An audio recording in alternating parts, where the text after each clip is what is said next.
É um prazer muito grande estarmos mais uma vez na presença de todos e, fundamentalmente, para podermos conversar um pouco sobre a história de Paulo, o apóstolo, que é um personagem importantíssimo dentro da história do cristianismo. Mas para que a gente possa fazer uma leitura mais aproximada, mais nítida do cenário aonde Paulo se movimentava, é muito importante que a gente consiga fazer um retorno a um momento anterior ao nascimento dele, para que se consiga ter mais nitidez do cenário em que se movimentava Paulo e depois com aquilo que Emmanuel, o nosso grande instrutor espiritual, trouxe de contribuição para um melhor entendimento sobre a história desse grande personagem do cristianismo. Muitas vezes, quando a gente fala sobre a vinda do Messias, sobre a questão da missão que, segundo as profecias que o judaísmo possuía, num dado momento, o Messias iria surgir sobre a face do planeta, revolucionando os conceitos, nós temos muito a esperança de que essa chegada do Messias seja um fenômeno fortemente abraçado pelos judeus. Mas o que vai acontecer? Acontece, na verdade, um distanciamento entre a mensagem do mestre e aquilo que os judeus efetivamente esperavam ou buscavam enquanto proposta para as suas vidas. Mas o que foi que aconteceu? O que houve? Será que faltou da parte do plano espiritual algum tipo de planejamento para que os judeus pudessem absorver de maneira mais efetiva essa mensagem tão revolucionária? Muitos dizem que, de repente, os judeus viraram de costas para a mensagem nova que surgia, e outros defendem a bandeira de que, de certa maneira, houve falhas no planejamento, porque os judeus acabaram não se tornando efetivamente os cristãos que deveriam ter sido. Então, exatamente em função dessas discussões que vão permear a obra de Emmanuel em si, nós vamos buscar algumas informações preciosas nos livros que constituem o Velho Testamento, assim chamado, o Tanar, na visão dos judeus, aonde nós vamos perceber que 1000 anos antes do nascimento de Jesus, 1000 anos antes, o profeta Isaías começa a receber as primeiras informações sobre a vinda do Messias. São várias as profecias que Isaías irá receber, e não só ele, mas os outros profetas que constituem a história do povo judeu, também cada um deles traria uma peça desse grande mosaico que constituiria a personalidade do Messias. Isaías, na verdade, é um grande e extraordinário profeta com muitas profecias sobre o Cristo. Talvez o mais fecundo de todos eles na obtenção de informações do mundo espiritual com relação ao perfil desse que seria o revolucionário transformador dos conceitos humanos sobre a égide daquilo que Deus gostaria que nós assim fizéssemos. O Messias seria a representação mais nítida da vontade de Deus diante dos homens. Depois de Isaías, seguem-se mais 15 outros profetas. Então, nós temos Isaías aproximadamente lá pelo ano 1000, e depois de Isaías, uma sequência que vai constituir ao todo 16 profetas trazendo informações sobre Jesus. A primeira análise que podemos fazer é que, ora, se são 1000 anos e são 16 profetas, eu vou ter, então, 16 profetas apertados num intervalo de 1000 anos. Puxa, dá mais de um profeta por século. Que bacana! Mas não é isso que aconteceu. Nós temos os 16 profetas de Israel espremidos em 600 anos. É isso mesmo. Durante 600 anos, o povo de Israel recebeu 16 profetas, o que dá a conta de perceber que era muito mais frequente eu ter 2 profetas ao mesmo tempo do que não ter nenhum.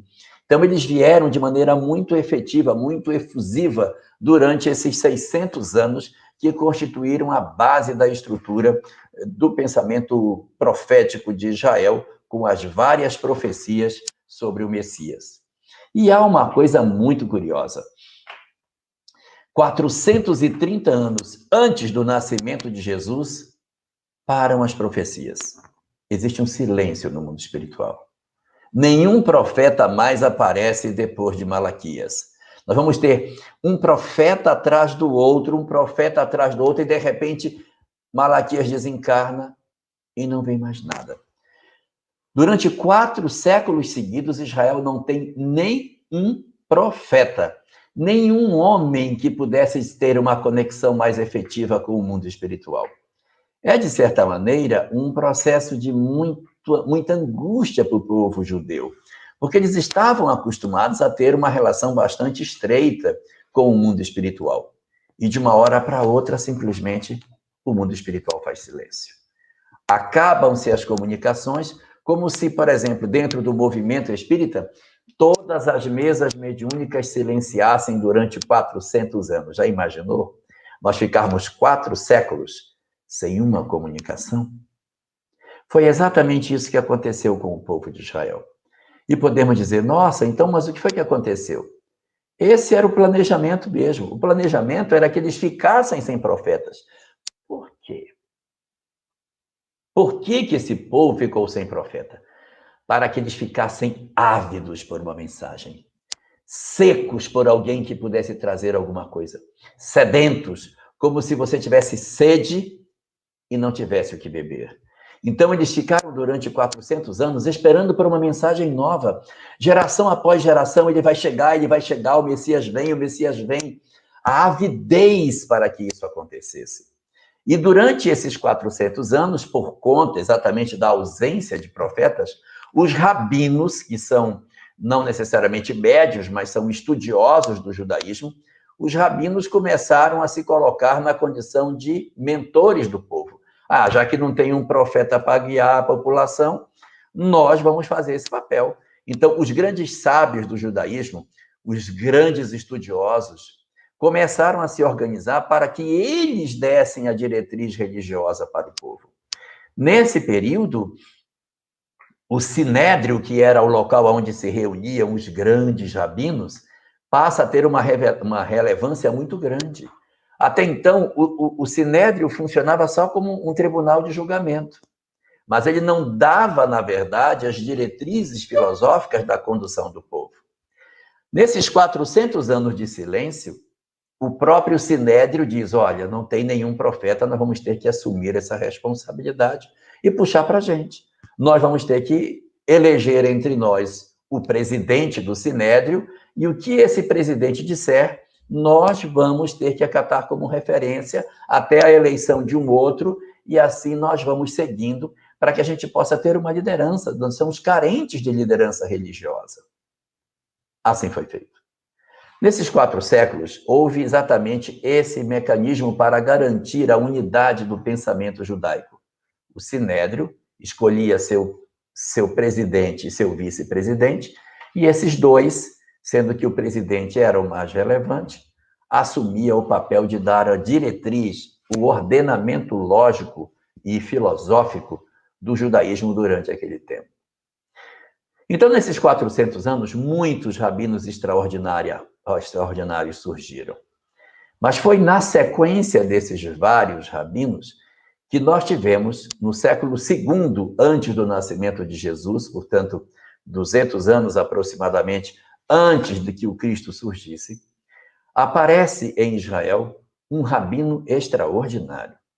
Esse rabino foi, nesse período dos 400 anos, o mais notável de todos os presidentes do Sinédrio. Ele foi tão notável que durante todo o tempo que ele esteve como presidente, ele foi acolhido de maneira unânime pelos seus outros comandados. E até hoje, o pensamento desse rabino do século II, antes do nascimento de Jesus, é tido como uma grande referência judaica no entendimento do que seja a lei de Moisés e na leitura mais exata da grande proposta que o judaísmo traz para todas as pessoas. O nome desse rabino é Hillel. Hillel é, portanto, na ótica do judaísmo, o maior de todos os presidentes do Sinédrio durante os 400 anos de silêncio. E o que é que Hillel tinha de especial? O que é que ele tinha de tão extraordinário? O que ele tinha era a leitura que ele fazia dos textos de Moisés.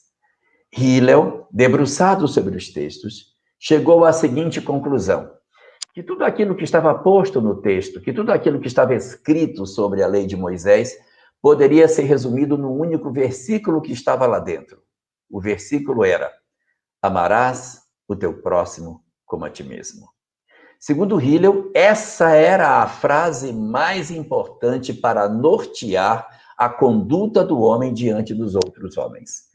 É Hillel que estabelece que o amor a Deus e amor ao próximo como a si mesmo é a grande chave para o encontro efetivo de tudo aquilo que havia sido trazido pela lei e os profetas. Então, Hillel passa para a história do judaísmo como um grande sábio, porque ele descobriu que a essência do judaísmo não era, na verdade, justiça. A essência do judaísmo era amor. É dele a história que está contida na introdução da obra Estudos Espíritas, em que Joana de Ângeles conta a história de um rapaz que procura um rabino, dizendo para o rabino o seguinte: mestre, eu gostaria que o senhor me ensinasse judaísmo, mas eu queria que o senhor resumisse para mim. O senhor seria capaz de resumir toda a lei de Moisés enquanto eu fico em um pé só? E o rabino diz sim. Então o rapaz se colocou em um pé só, e aí quando ele se colocou em um pé, Hillel virou-se para ele e disse: está preparado? Ele disse: estou. Então lá vai, aprenda. A lei de Moisés toda eu vou ensinar agora. Está pronto? Estou pronto. Ama. Pronto. É só isso. Se você amar, você vai conseguir ser efetivamente um cumpridor da lei de Moisés. Então, tudo que Hillel ensinou durante todo o tempo que ele esteve conosco era que o amor era a grande tônica. Veja a semelhança entre o pensamento de Hillel e a proposta que Jesus traria 2 séculos depois.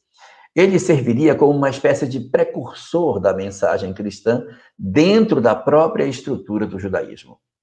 Ele é tão importante que os árabes o reconhecem como importante. Só que os árabes têm uma tendência de mudar um pouco o nome dos personagens judeus. Eles chamam Moisés de Musa, eles chamam Abraão de Ibrahim, e eles chamam Hillel, trocando a ordem das vogais. Em vez de chamar Hillel de Hillel, eles chamam Hillel de Eliu. Eliu, exatamente Eliu, o personagem da obra Brasil, Coração do Mundo, Pátria do Evangelho. Eliu que está lá é Hillel, o grande rabino judeu, que aparece com a grafia árabe no livro Brasil, Coração do Mundo, porque o governador daqui do nosso país é Ismael, o filho de Abraão que gerou os árabes. Então, ele aproveita a grafia árabe em função de Ismael ser o seu comandante. Então, ele chama Hillel de Eliu. Então, é esse Hillel que vai trazer essa mensagem tão extraordinária nesse período.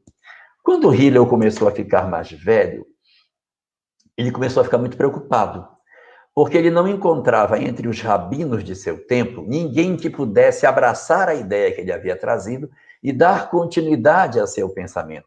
Todos achavam lindo o que ele propunha, mas ninguém havia se contaminado positivamente daquela ideia e comprado de maneira a viver efetivamente a proposta de amor que Hillel apresentava em suas ideias. Como ele via que ninguém iria dar ouvidos àquilo que ele falava, porque parecia ninguém ter a grandeza de entender o seu pensamento e as suas propostas, Hillel, então, teve uma ideia brilhante. Se eu vou pegar meu neto pequeno e vou criar meu neto para que meu neto seja o continuador das minhas ideias. E assim ele fez. Ele tomou o seu netinho e começou a instruir o garoto para que o garoto aprendesse aquilo que ele tinha para ensinar. O garoto foi aprendendo, foi se dedicando, foi estudando, foi se tornando um bom entendedor daquilo que Hillel falava, e quando se tornou adulto, também tornou-se um rabino extraordinário. Ele se tornou um dos maiores rabinos do século I antes do nascimento do Cristo. Seu nome está nas páginas do judaísmo como um dos grandes entendedores da lei de Moisés e, evidentemente, o maior divulgador da mensagem de Hillel, o Rabino do Amor. Esse neto de Hillel foi o responsável pela continuidade do pensamento dele. Então, muito daquilo que a gente teve, daquilo que Hillel ensinava, o seu neto passou a ser o divulgador. E ele formou também discípulos. E ele, mesmo sendo neto de Hillel, tornando-se rabino, deu continuidade, formando uma outra turma de novos estudiosos, de novos conhecedores da lei, de novos doutores da lei, para que eles pudessem seguir a linha de pensamento que Hillel havia trazido. O nome do neto de Hillel é Gamaliel. Sim, exatamente Gamaliel. O personagem que aparece no Novo Testamento, o personagem que aparece na obra Paulo e Estevão, como sendo o mentor de Saulo de Tarso. Sigamos o fio. Foram feitas várias profecias durante 600 anos. Deixou-se o povo com sede durante 400 anos. No meio do período da sede, vem Hillel, o rabino do amor, propondo uma releitura completa da lei de Moisés. Esse rabino, por entender que não havia ressonância entre os demais rabinos, toma seu próprio neto para que lhe dê continuidade à ideia. Gamaliel, seu neto, toma a mensagem de Hillel e cria uma turma. Nessa turma também estaria um outro personagem muito importante, ponto central da nossa discussão dessa noite. Ele se chama Saulo de Tarso. Se Saulo, da cidade de Tarso, tivesse efetivamente entendido aquilo que Gamaliel falava, a história do cristianismo teria sido outra. Era provável que, se Saulo tivesse realmente absorvido a proposta que Gamaliel havia recebido de seu avô, ele tivesse se convertido ao cristianismo na primeira hora, tal como aconteceu com Estevão. Estevão era ávido do encontro com o Messias. Estevão tinha muita vontade de que o Messias chegasse. Numa cena da obra Paulo e Estevão, quando ele ainda está preso, ele olha pela janela, se debruça, vê as estrelas, vê a noite e pergunta a si mesmo: meu Deus, será que o Messias já nasceu? Será que ele já trouxe a mensagem dele? Nós ainda não sabemos. Será que ele já está na terra divulgando os seus ensinamentos? Na verdade, a crucificação já havia acontecido quando ele está se questionando. Mas ele estava ávido para encontrar essa mensagem. Saulo de Tarso, se tivesse dado mais ouvido às lições que ele tinha de seu mestre, ele talvez tivesse, ao contato com a mensagem cristã, descoberto de imediato: essa é a mensagem verdadeira, e não ter tido o movimento de reação que ele teve em não aceitação daquilo que estava proposto para que ele seguisse. Então, por essa razão, Saulo vai ser como que chamado ao longo da sua vida diversas vezes para que ele desperte para a necessidade de perceber que o cristianismo era a grande lição que ele teria para vivenciar, para perceber e divulgar dentro da sua possibilidade. O que aconteceu? Ele foi formado dentro do meio judaico para ser realmente um excelente orador. O livro do Atos dos Apóstolos não é muito claro com relação às origens de Saulo de Tarso. Não fala muito dele. Mas a obra de Emmanuel, a obra Paulo e Estevão, é rica em detalhes, mostrando Saulo como um homem extremamente estudioso e o define como sendo a maior promessa de Israel de seu tempo. Porque tinha uma mente brilhante, tinha uma capacidade de oratória extraordinária. Era um homem ainda jovem, aproximadamente com 30 anos, quando ele começa as suas primeiras incursões de contato com o cristianismo. Noivo de Abigail, que havia perdido seu irmão Jeziel, que não sabia aonde ele estava, Saulo era um homem profundamente apaixonado pela sua noiva e, ao mesmo tempo, ardorosamente apaixonado pela lei de Moisés. Ele é definido por Emmanuel não como uma pessoa de caráter ruim, não como um indivíduo de personalidade cruel. Não, ele não é definido assim. Quando Vinícius analisa as mudanças dos personagens do Evangelho, ele mostra que Pedro fez uma mudança grande, Saulo de Tarso fez uma mudança grande, mas Maria de Magdala teria feito uma mudança maior. Por quê? Porque os outros mudaram, mas eles não tinham uma vida tão complicada. E no resgate que Vinícius faz sobre a personalidade de Saulo de Tarso, ele diz que ele não era um homem cruel, ele era um estudioso da lei de Moisés, um ardoroso defensor daquela lei, e é exatamente essa definição que nós encontramos na obra de Emmanuel quando define qual era o perfil de Saulo de Tarso. Ele era, na verdade, alguém muito cioso da lei, um estudioso daqueles princípios e que, portanto, entendia que a lei de Moisés deveria ser obedecida. Ele queria que aquela lei pudesse ser vivida de maneira intensa pelas pessoas, ainda que isso justificasse o sacrifício e a morte dos que não seguissem suas ideias. Ele era, no fundo, uma criatura intolerante e ardoroso defensor da lei de Moisés, porque entendia que ela era a verdade e que deveria ser seguida de maneira incondicional. É dentro dessa ótica, dessa visão, que nós vamos perceber que Saulo, que deveria ter tido uma mudança de conduta, uma percepção diferente do que era o cristianismo, vai enveredar por um caminho muito tortuoso, um cipoal de emoções desnecessárias, na medida em que ele renteia com a mensagem cristã e ele rechaça a possibilidade de aceitá-la como verdade. Ele vinha de uma leitura de tantas convicções da lei de Moisés que para ele era muito difícil aceitar uma nova verdade. E é assim que vamos perceber que a própria estratégia da espiritualidade para trazer Saulo para o cristianismo vai colocando oportunidade para que ele descubra a mensagem cristã. Mas ele, diante da possibilidade de descoberta, ele rejeita, ele foge dela. Então, todas as vezes que ele foge, é como se tivesse alguma coisa que o espetasse para que ele entrasse num certo caminho. Nem todos aqui, certamente, já viram como é que a gente trabalha com o gado, quando o gado tem que entrar na manga. Você tem que levar o gado, por exemplo, para ser ferrado, e aí você tem que jogar o gado na manga, que é um corredor estreito que ele tem que entrar. E quando o gado não quer andar, você espeta o gado com um ferrão, e aí ele sente aquele espinho, aí ele vai para frente. Ele avança, porque alguém atrás vai cutucando o gado. Então, esse ferrão, esse negócio que espeta, eram as experiências que Saulo vivia, que tentavam empurrá-lo na direção do cristianismo, mas ele não aceitava.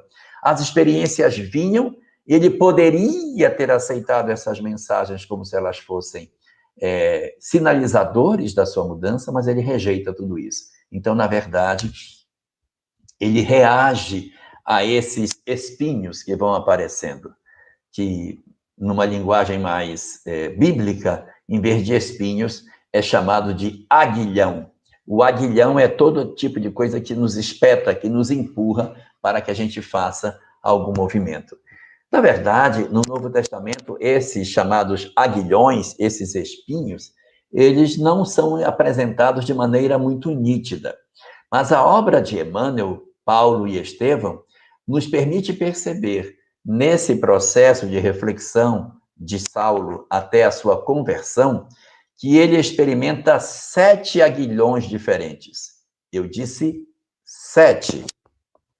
Quando a gente fala 7, eu fico até meio preocupado, porque as pessoas começam logo a pensar que é um número cabalístico, né? Ah, é 7, 7. 7 são as notas musicais, 7 são as cores do arco-íris, 7 são os dias da semana, 7 são os buracos da cabeça, 7 são os anões da Branca de Neve, mas não tem nada a ver. É 7 porque quando você pega a obra de Emmanuel, você sai contando, vai dar 7. Passou de 6, não chegou a 8, então é 7. E aí, nós vamos perceber que Emmanuel relata para nós esses 7 aguilhões que Saulo de Tarso teria experimentado antes da sua conversão. São 7 oportunidades que ele teve para que ele refletisse e dissesse: preciso mudar de vida. Mas ele reage a todos os 7 aguilhões. Primeiro aguilhão, Saulo de Tarso, sabendo através de seu amigo Sadoc, que havia aberto em Jerusalém um novo local religioso chamado Casa do Caminho, que reunia os discípulos de um Galileu que havia sido crucificado. Um Galileu que nada mais era do que um marceneiro, um carpinteiro. Então ele diz: nossa, mas é um homem desqualificado que não estudou no templo, como é que ele pode ter alguma expressão? E Sadoc diz para ele que esses homens acreditam que esse Galileu, que não teve formação nenhuma da lei de Moisés, desconhece o valor do templo, era o tão esperado Messias que o povo de Israel avidamente esperava. Saulo acha aquilo absurdo e então decide ir visitar a igreja da